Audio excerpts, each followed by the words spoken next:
இந்த வீடியோவில் jasmine alligator clip எப்படி மேக் பண்ணுறதுன்னு பார்க்கலாங்க. இதில் பார்த்தீங்கன்னா ஃபஸ்ட்டு நான் MDFல அலிகேட்டர் கிளிப் வந்து பேஸ்ட் பண்ணிட்டேன்.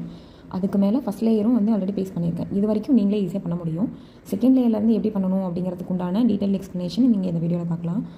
ஃபஸ்ட் லேயர் கம்ப்ளீட் பண்ணக்கப்புறம் செகண்ட் லேயரில் பட்ஸ் பார்த்திங்க அப்படின்னா நீங்கள் பார்த்தீங்கன்னா அந்த ஃபுல்லாக காம்பு கட் பண்ணாமல் இருக்கிறதுக்கும் இப்போ கட் பண்ணி வச்சிருக்கிறதுக்கும் உங்களுக்கு டிஃப்ரென்ஸ் நல்லா தெரியும். அந்த பூ பார்த்திங்கன்னா தெரியும். செகண்ட் லேயரில் வந்து நீங்கள் கண்டிப்பாக வந்து அந்த பட்ஸோட காம்பு நீங்கள் கொஞ்சம் கட் பண்ணி தான் வைக்கணும். இந்த மாதிரி ஃபஸ்ட்டு வச்சு பாருங்கள். எடுத்தோடனே க்ளூ அப்ளை பண்ணாதீங்க. கரெக்டாக ப்ராப்பராக வந்து வச்சு பார்த்துட்டு செட் ஆகுது அப்படின்னா அதுக்கப்புறமேட்டு நீங்கள் பட்ஸில் இருக்க ஒரு காம்பியுமே உங்களுக்கு ஒரு 5 to 6 அந்த மாதிரி வந்து பட்ஸ்க்கு வந்து கட் பண்ணிவிட்டு தென் வந்து க்ளூ அப்ளை பண்ணுங்கள். அந்த க்ளூ அப்ளை பண்ணும்போதுமே ஒரு விஷயம் நீங்கள் மறக்காமல் நோட் பண்ணணும். நீட் ஃபினிஷிங்க்கு எப்பயுமே நீங்கள் க்ளூ அப்ளை பண்ணிவிட்டு கொஞ்சம் அப்பப்போவே அந்த நூலாக சில டைம் வருது இல்லைங்களா, அதெல்லாம் க்ளீன் பண்ணணும். ஒரு லேயருமே நீங்கள் க்ளீன் பண்ணிட்டீங்க அப்படின்னா உங்களுக்கு வந்து ஃபைனலாக வர ஃபினிஷிங் வந்து ஈஸியாக இருக்கும். இப்போ விட்டுட்டு லாஸ்ட்டில் பண்ணலாம்னு நினச்சிங்க அப்படின்னா உங்களுக்கு வந்து அந்த அவுட்புட் வந்து நல்லா இருக்காது. அது ட்ரை ஆகிடுச்சுனாலும் நீங்கள் இழுத்தீங்க அப்படின்னா உங்களுக்கு அந்த பூவோட அலைன்மெண்ட் எல்லாமே மாறும். ஸோ அதை வந்து கொஞ்சம் கிளியராக பார்த்துக்கோங்க. தென் நீங்கள் யூஸ் பண்ணுற க்ளூவோட டிப்பு வந்து முடிஞ்ச வரைக்கும் க்ளீனாக வச்சு யூஸ் பண்ணுறதுக்கு பாருங்கள்.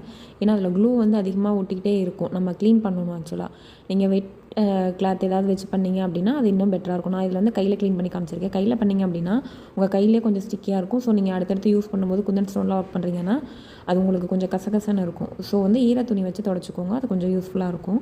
தென் அதே மாதிரி இப்போ நான் அதே ப்ராசஸை சேம் கட் பண்ண பட்ஸ் எடுத்து அந்த செகண்ட் லேயர் வந்து ஓரளவுக்கு நான் வச்சு கம்ப்ளீட் பண்ணியிருக்கேன். இதில் பார்த்தீங்கன்னா செகண்ட் லேயரில் நீங்கள் கொஞ்சம் உள்ளே இறக்கி வைக்கிறீங்க இல்லையா, ஸோ அந்த பூவை நீங்கள் இறக்கி வைக்கும்போது ஆட்டோமேட்டிக்காகவே உங்களுக்கு வந்து பூவோட கவுண்ட்டு கம்மியாகும். நீங்கள் வெளியே தள்ளி வச்சிங்க அப்படின்னா பூ அகலமாக தான் போகுமே ஒழிய உங்களுக்கு ஸ்ட்ராங்காக வந்து ஃபஸ்ட் லேயரோட அட்டாச்சும் ஆகாது. ப்ளஸ் வந்து நிறைய வந்து உங்களுக்கு ஃப்ளார் வந்து பிடிக்கும்.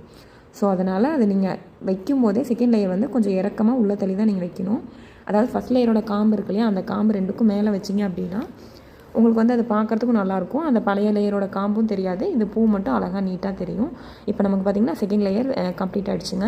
இதுக்கப்புறம் நம்ம தேர்ட் லேயர் வைக்கணும் இல்லையா. தேர்ட் லேயருக்கு பார்த்திங்க அப்படின்னா செகண்ட் லேயரை விடவுமே நீங்கள் வந்து இதில் வந்து இந்த பூ வந்து இன்னும் கொஞ்சம் அந்த கீழே அந்த ஸ்டெம்மை வந்து இன்னும் சின்னதாகவே கட் பண்ணிக்கணும். சின்னதானா நீங்கள் கம்ப்ளீட்டாக ஸ்டெம்மை கட் பண்ணிடக்கூடாது. ஏன்னா சில பூவில் என்ன பண்ணுவாங்கன்னா த்ரெட்டை வந்து யூஸ் பண்ணி அதை வந்து டைப் பண்ணிவிட்டு அதுக்கு மேலே வந்து இந்த மாதிரி இந்த லீஃப் க்ரீன் கலருக்கு வந்து பெயிண்ட் பண்ணுவாங்க. ஸோ அதனால் என்ன பண்ணக்கூடாது, நீங்கள் அதை வந்து ரொம்ப ஒட்ட வெட்டிடக்கூடாது. கொஞ்சம் கேப் விடுங்க. இதில் பாருங்கள், நல்லா உங்களுக்கு இந்த வீடியோவில் நல்லா கிளியராக தெரியும். ஃபுல் ஸ்டெம்மு, ஹாஃப் ஸ்டெம்மு, இன்னும் கொஞ்சம் குட்டி ஸ்டெம்மு அது அதை வந்து கட் பண்ணதுக்கப்புறம் உங்களுக்கு வந்து இதில் ஒரு 4 தேவைப்படுதா 5 தேவைப்படுதா நீங்கள் வச்சு பார்த்து அதை மட்டும் கட் பண்ணிக்கோங்க. வேஸ்ட் பண்ணாதீங்க.